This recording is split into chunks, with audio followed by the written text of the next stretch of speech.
Welcome to the Daily Coffee Pro, friends. Thank you for joining us today. Today is March the 26th. It's Thursday in the year 2020. Thanks for being here. Today we're going to talk about self-empowerment in the time of this coronavirus outbreak. Right now, a lot of people are feeling incredibly out of control. People are feeling panicked. People are feeling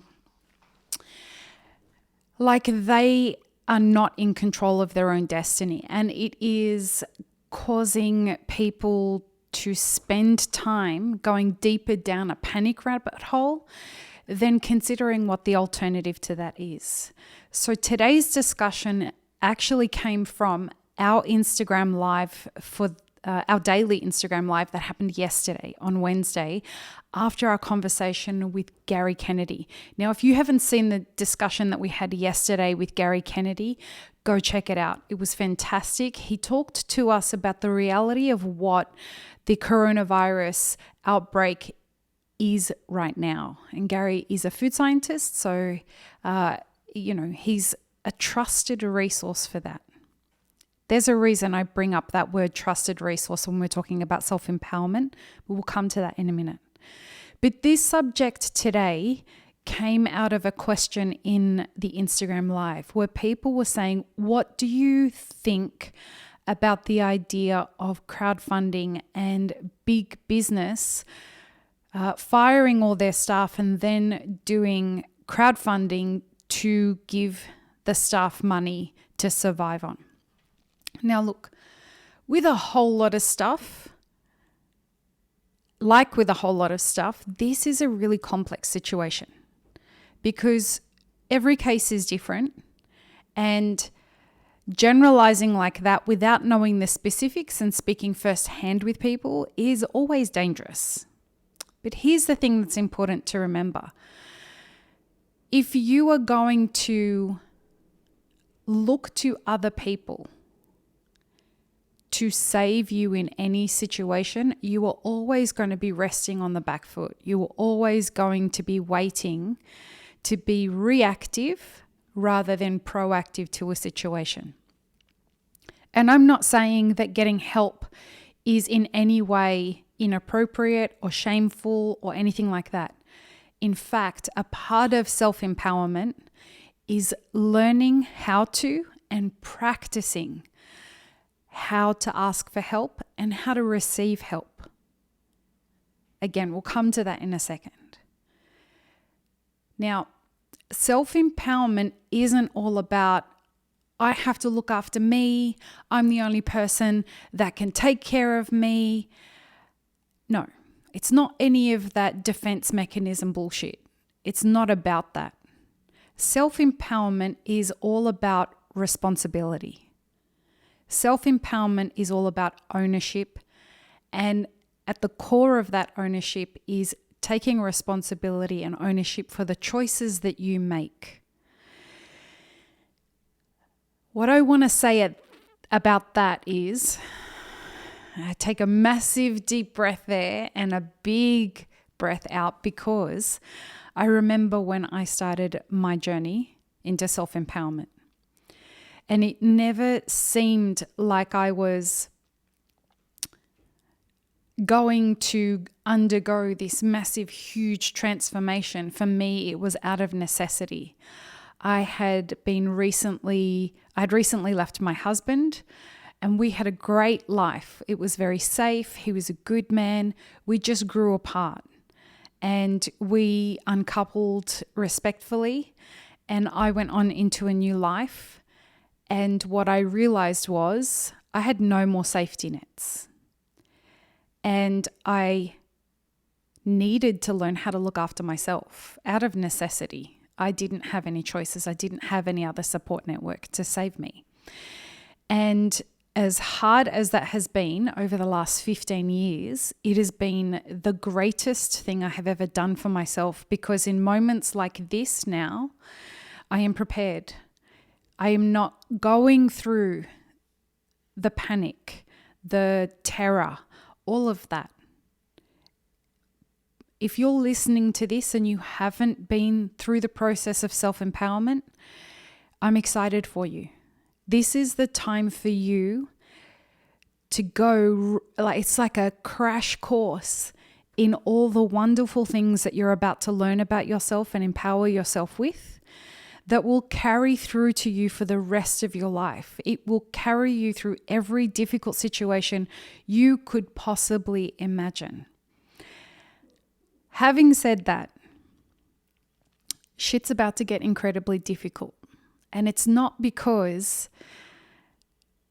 the stuff outside of you is difficult. It's because you have to accept the reality of the person that you've become and take a deep look at what you can't do at this moment.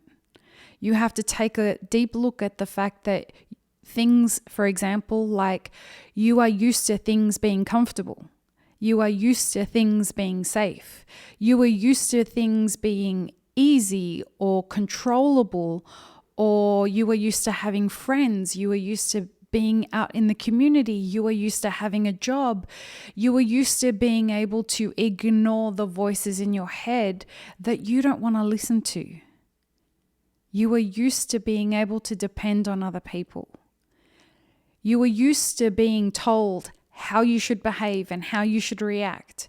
All of these things and so much more. We've all got our unique puzzle that comes together to create the person that we are, of the stuff that has got us to where we are right now. And by stuff, I mean choices.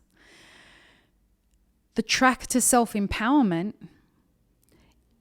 starts at taking ownership for everything that I've chosen in my life, whether it be a reaction or a thought or an action, whatever it is. Cancel out everything outside of you that could be what you blame it on. Self-empowerment is not about blame. Self-empowerment is about taking back ownership of your actions and your thoughts and your choices and saying, from this moment on, if there's anything in my life that doesn't make me happy, I'm the person who's responsible and has the power to change all of that with the choices that I make. Your choice to stay in a job that you are unhappy with is your choice. Now, some of you may say that's a position of privilege to say something like that. I don't say this shit lightly. I have stayed in jobs too long and I thought, well, I can't leave. But looking back at the situation, having had distance from it, it's not that I couldn't leave. It's that I was unwilling to do the hard things that were required if I left that job. And part of that would be have to go and ask somebody else for a job. Have to swallow my pride and swallow my ego and walk away for whatever reason. And a lot of the time, it's ego that gets in the way of us empowering ourselves, or a derivative of ego, whether it be pride, whether it be self-deprecation, whether it be overconfidence, all of this stuff. I don't deserve this, which is a statement of ego. You deserve everything that you choose for your life. The trick is to choose well. The trick is teach people how to treat you by the choices that you make. It is so important that you take this moment to decide how you will emerge after this enforced isolation on all of us. And some of us, this is a great example of a choice. Some would say, but this isolation was forced on me. I don't have a choice whether I stay in or not. Well, not true. You could leave. You could go out and you could spread the coronavirus. That is your choice. There is a consequence to that choice. The alternative is to choose to keep you and the people around you safe. And a deeper choice is, how am I going to use this time in isolation? How can I use this time to empower myself? How can I sit still? How can I be brave and hear the thoughts and feel the feelings that are incredibly uncomfortable, both in this moment of panic and once that subsides from my past? Because there are going to be things that come back again and again and again. I call that the mixtape. Man, my mixtape has been a motherfucker over the years. It has been the most brutal abuser ever. And learning how to quieten it by not reacting to it is a practice. It's a big practice. But the things that come from that are when you can stand up to your own thoughts, you can stand up to other people. If you're looking for a place to start with some tools that will be helpful for you, go to our website and do the assertiveness training, mapitforward.org/webinars. It's $49, and I promise you that course will be life-changing. Once you learn and practice the skills that Jamie Berry teaches in that course, it will change your life. It will help you understand where you are on the meter with regards to passive or aggressive, and how you can come back to being assertive. Assertive communication is what helps you stand up for yourself. It's what helps you communicate what your rights are and hold boundaries that protect your rights. That is a part of self-empowerment. If you're sitting at home waiting for a handout, that's not self-empowerment. What is self-empowerment is, I need help to get me over the immediate moment right now, but this is my plan for beyond that. This is how I'm going to take care of myself. Who are the people who I've cultivated relationships with that I can ask for help without impinging on them? And help doesn't have to come in the way of money. I was having a conversation with my neighbor the other day, and we were talking about how this could go on for 9 months, but how great it feels that in our building, none of us will go hungry because we will all look after each other. We will all make sure that need be, we will take care of each other. And these things come from having spent time building relationships. And that's a part of self-empowerment, empowering myself with regards to relationships, empowering myself with regards to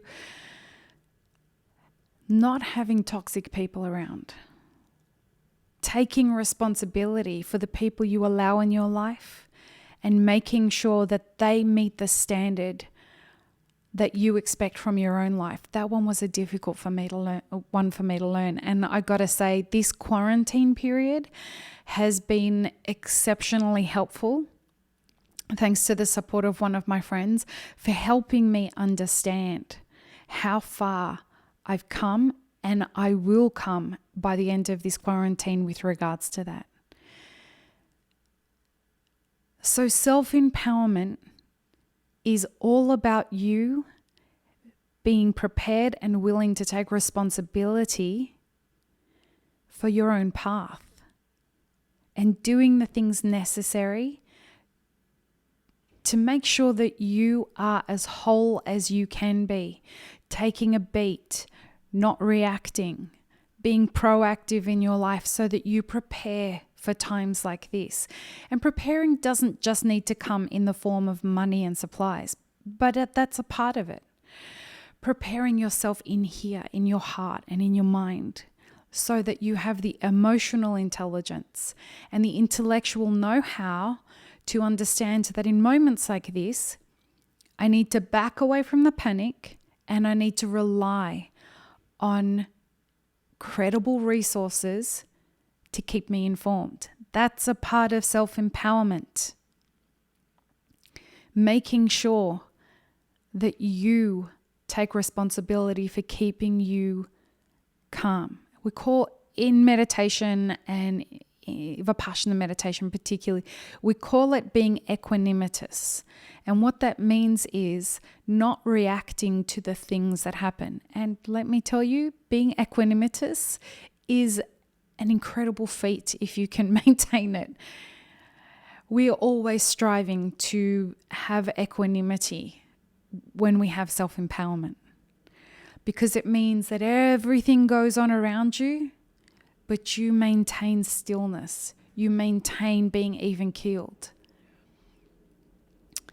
The more self-empowered you are, the more capable you are to deal with these kinds of hugely disruptive circumstances in life. Having a support system is incredibly important, and the most self-empowered people have the best support networks. The most self-empowered people find strength in vulnerability. There's so much science to suggest, not suggest, that it shows the link between courage and vulnerability. They are intertwined. And if you want more, more info on that, check out Brene Brown's work on this. But it is just so intrinsically linked to have courage in order to be vulnerable. If you are looking for a support network through this, a place where people talk real, a place where people don't shy away from what's going on and the harshness of the reality that we're all facing at the moment, but also a place that's loving and nurturing and supportive, where you can show up as whomever you are today. Join us for an Instagram Live every day. I think we've kind of locked into about 4 p.m. Pacific time every day, and we'd love to have you. It's a space where we carry the theme of what the podcast topic is. We talk about that and we discuss how we've been feeling. We discuss what we're going through. We discuss what our fears are and what we're encouraged by. And we just commune together every day. So I hope you'll join us if you are looking for a space to feel more empowered and to explore or start your journey of self-empowerment. Peace, love, and peanut butter, friends. Have an amazing rest of your day. Stay healthy and stay safe.